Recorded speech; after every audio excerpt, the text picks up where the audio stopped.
Fabrizio Romano reports that Al-Hilal and Arsenal are in the final stages of club-to-club negotiations for Martinelli and his move away from Arsenal. Discussions of 50 million to 55 million. Arsenal preparing to sell him. Al-Hilal are in direct talks with Martinelli over personal terms. The deal was not done yet, but the Arsenal side of the deal appears to be very close. TalkSport also report an opening proposal of roughly 47 plus 4 million in add-ons with negotiations advanced, and Martinelli open to the possibility of moving to Saudi. Listen, it's in the final stages. Obviously, we're selling Martinelli, while Yildiz, one of the main names, has now had an injury and is out for 2 to 3 months with an injury. Who exactly is going to replace Martinelli? That is the big question right now. That is the big question. Make sure you're liking and subscribing, doing all that good stuff so you're always notified every day we go live. I mean, as it currently stands, obviously Zolis can play on the left. You've got Madueke that can play on the left.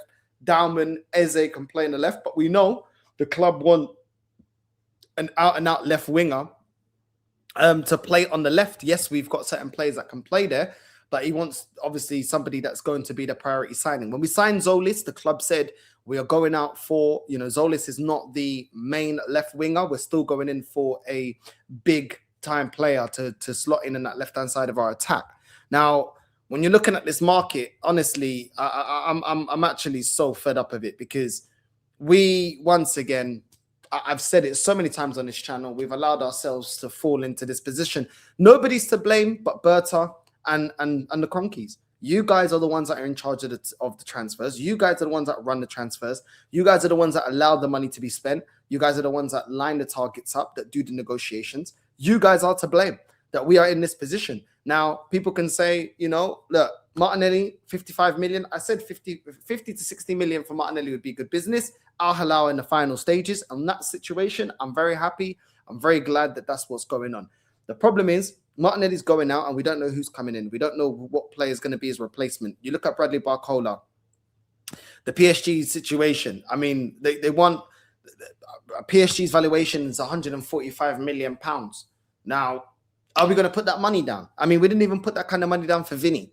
We didn't put a bid for Vinny. We weren't even ready to put that money down for Morgan Rogers. So there's been multiple situations there that we could have put money down, they're 100 to 140 million pounds, and we didn't even do any of it.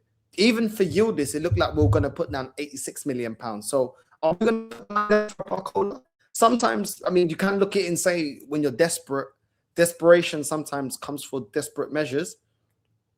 But I just don't trust. I shouldn't feel like this, that I do not trust the sporting director that had a great summer window, last window, and got us our main targets. That this window, being champions, I do not trust what you're doing. I do not trust how the lack of business that you're doing. It shouldn't feel like this. It's all on Burton. Burton's got to hold it. He's got to hold the criticism. He's got to hold it because it is on him.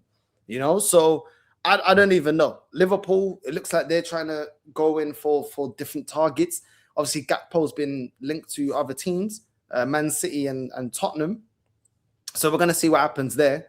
But the Barcola one, unless you put the money down, you're not going to get the player. Let's see. I'm more than confident to say Liverpool put the money down and we don't.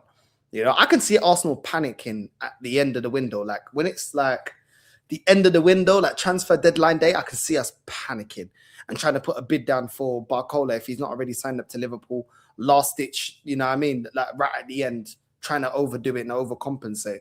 Honestly, I'm really annoyed. I'm really, really annoyed at what we're doing. I can't say I'm surprised, but I'm annoyed. The Alvarez move, once again, okay, he's getting booed by his fans. He's another option that we've got. Another player that's at a premium. Unless you're willing to pay a premium, he's not going anywhere. Yes, they're willing to sell him, but they're not going to sell him on a cheap. I'm seeing that today's reporting is that Atletico went around 150 million. Do you know what I'm saying?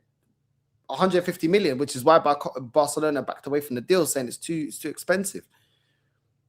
What's going on there? We're getting reports that he's open to our Arsenal move, but we've been hearing the whole time that he doesn't want to come to Arsenal and he wants to go only Barcelona. So does the player genuinely want to come to Arsenal?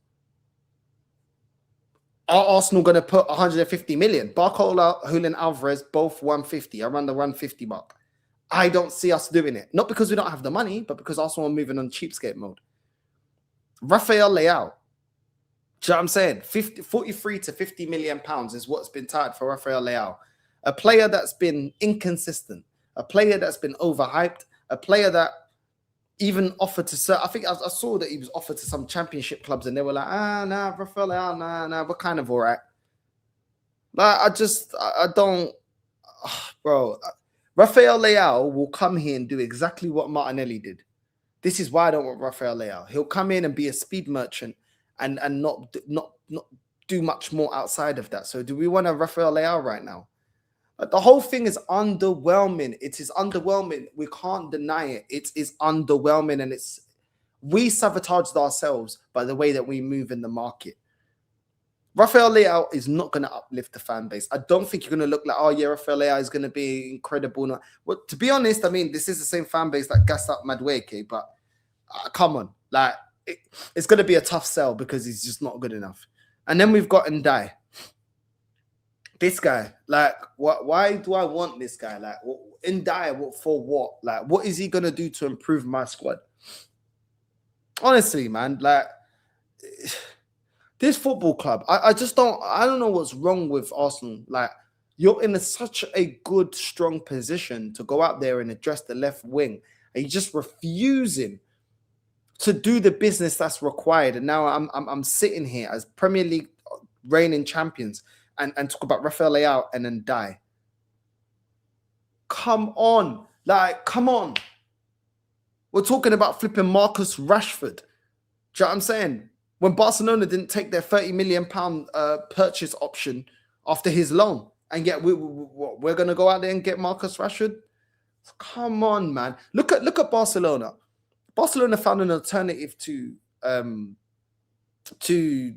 Marcus Rashford and went and got Anthony Gordon. Barcelona went and got Adeyemi. They're not able to go and get Alvarez. Cool. They just slapped up Elche 5-0 and they went out and played flipping Rafinha up front. Like, there's solutions. They went and got Adeyemi, Anthony Gordon. They went out there and found solutions. Why did we not found solutions? We lose out on a player like an Alvarez level, and then we go, oh, we can't just do any business. We don't know what we're doing. When I see other teams finding solutions, Man United found a solution in Tielemans. Barcelona find solutions. Adeyemi, do you know what I'm saying? They went and got Rodri. They went and got a big star after getting certain plays they couldn't get. They went and got Adeyemi and Anthony Gordon. Why do we not move like that? Why do we not move fast in getting our alternatives? You have to talk about it. Let's just be real. We have to talk about it. It's incompetence by Berta and the Kroenkes. Then you look at Nico Williams. Do you know what I'm saying? His contract reportedly, his release clause is 90 million euros, which is 77 million pounds. Do you know what I'm saying? Like, so we could just activate the release clause. The problem is, he's not the quality I want, and his injury record is a nuisance. It is a problem. That is, I don't want injury prone and I don't want inconsistency. We're moving on from Trossard and Martinelli because they're inconsistent. Don't bring me now an inconsistent player. Then you've got Mika Götze. You know what I'm saying? Like, I just, bro, I don't know. Another youngster gamble, another potential player. It's just not good. It's not good. I'm sorry. I know there's people out there that like to bury their head in the sand and make it seem like everything's great. It's not great. You know, as much as we can say, okay, we can retain the Premier League, should we not have the ambition to want to go and add players that get us over the line to win a Champions League? Like, is anyone telling me they don't want to win a Champions League? Because I would love to win a Champions League. And I'd love the team to be at least in order to go on and do that. I can't say the team's fully in order to go and win a Champions League when we're not going out there and getting the left winger that we need. It's incompetence. We've been knowing that we need to address this. We've been pouncing around and taking the piss. And everybody that said, wait, it's the World Cup, wait. Now look at the situation that we're in. You look silly. You do look silly. You have to look at it and say you look silly. Because this wait is not in the situation. Which one out of this list do you actually think Arsenal are going to get? Which one do you want and which one do you think we're going to get? Let me know, because I don't know. The top two I'll take. I didn't really want Alvarez to play, like he's not an out and out left winger, so he wasn't the left winger that I wanted us to get. Bradley Barcola, I don't think is going to thrive under this system, the way that we play. You know what I mean? But I wouldn't mind a Bradley Barcola. I wouldn't be mad at Bradley Barcola. The rest of them, I'm not going to be happy. I'm not going to be happy with it because I feel like it's a sideways kind of signing. I'm not going to sit here and say Rafael Leao is better than the two wingers that we just sold, Martinelli and Trossard. I can't sit here and say Rafael Leao and then Dyer better than Trossard and Martinelli. I can't say Rashford, Nico Williams and Götze are better than Martinelli and Trossard. They're either the same or worse. Like, I don't know, man. If you're not going to strengthen when you're champions, when are you going to strengthen properly then? I don't know. Let me know in the comments down below what you guys think. Martinelli, obviously, his move is almost complete. The 55 million. Who do you think is going to replace him? Because right now, it's looking mad. Make sure you're liking and subscribing. I'm out, man. I'm done, bro.